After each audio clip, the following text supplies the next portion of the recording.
राजेश जी के बारे में खूब चर्चा चल रही है, तो मैं तो आप बीती बताऊंगा, मेरे में क्या बीती वो बताऊं। मैंने बहुत पहले एक छोटा सा 105 गज का एक फ्लोर बनाया, मेरे पिताजी उस समय थे,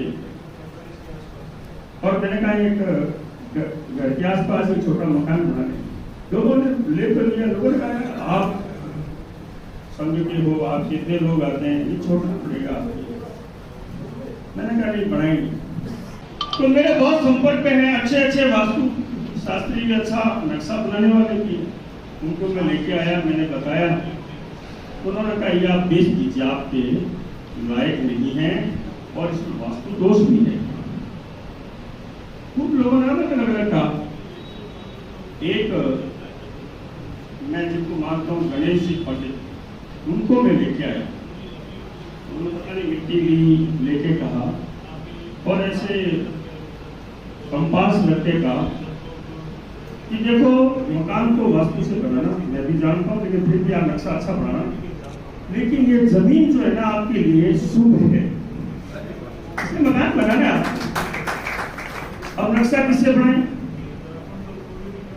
वास्तु कौन है? तो फिर एक तो राजेश जी मेरे हाथ है, भांजे थे, जल्दी आ गए, भांजे थे ना, इसलिए पकड़ में जल्दी आ गए। तो मैंने राजेश जी का, फिर वो नागेश जी आ गए, और उन्होंने नक्शा बनाया, इन्होंने गाइड किया, और वो जो वास्तु दोष बता रहे थे वहां भी इन्होंने कुछ न कुछ कर दिया। फिर दिमाग में आया कि ये मकान बनाना चाहिए, तो राजेश जी ने ये करो वो करो, कारीगरों को आते हमेशा आते, शाम को बता देते क्या किया ऐसे करके, और वो मकान अच्छा बनके तैयार हो गया।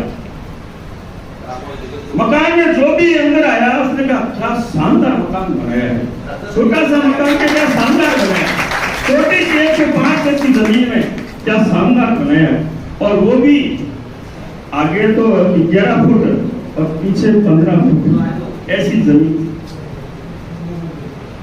तो लोगों का बहुत अच्छा, मेरे विश्वास फिर कोई नाम चला संगठन की ओर से, तो टिकट मिल गई, तो इसका मतलब राजेश जी ने कुछ किया तो है।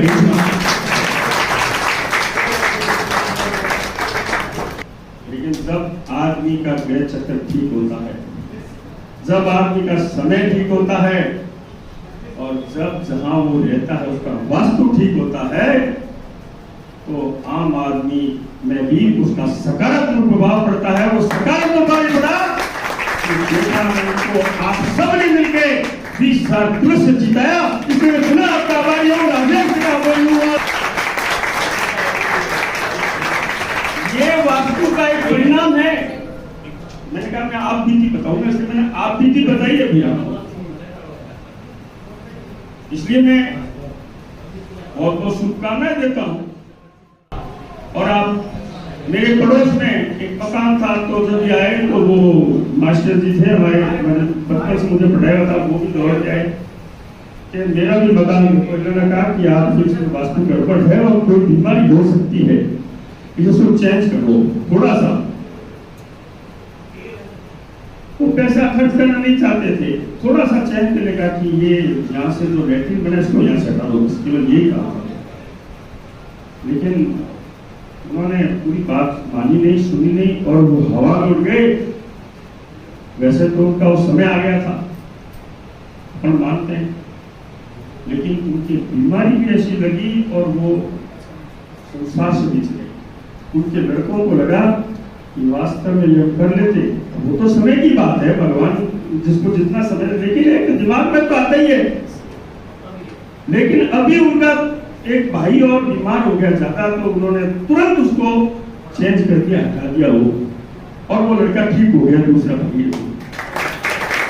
ये मेरे पड़ोस की बात। तो वास्तु जो होता है वास्तव में जीवन में बहुत कुछ परिवर्तन ला सकता है। बाकी तो भगवान ने जो लिखा है वो होगा।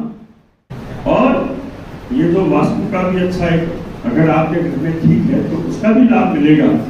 और बाकी मैंने बताया समय अच्छा होता है तो सब वास्तु भी बढ़िया हो जाता है, नहीं तो वास्तु भी गड़बड़ हो जाता है। आता है कैसे मतलब कुछ ना कुछ गलती हो ही जाती है, समय खराब होता है। तो इसलिए ये वास्तु भी महत्वपूर्ण है हमारे जीवन के लिए।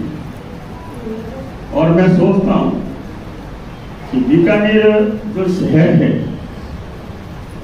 बहुत पिछड़ा हुआ है। तो मैंने एक वास्तु शास्त्री से पूछा, कभी मैं राजेश से बात होगा कि हम बीकानेर को सक्षम और समृद्ध कैसे बना सकते हैं। कहां बीकानेर के शहर में वास्तु गड़बड़ हो रहा है, कहां गड़बड़ हो रहा है। तो मैंने एक वास्तु शास्त्री से बात भी की और मैं सोच रहा कभी थोड़ा समय मिलेगा तो राजेश से भी चर्चा करूंगा कि हम क्या कर सकते हैं हमारा बीकानेर विकसित हो, बीकानेर के शहर में रहने वाले सक्षम और समर्थ हो, तब बीकानेर का सही विकास होगा। हम बीकानेर में बहुत कुछ बना देंगे, लेकिन शहर के लोग अगर सक्षम समर्थ नहीं है तो वो विकास दिखाई भी नहीं देगा।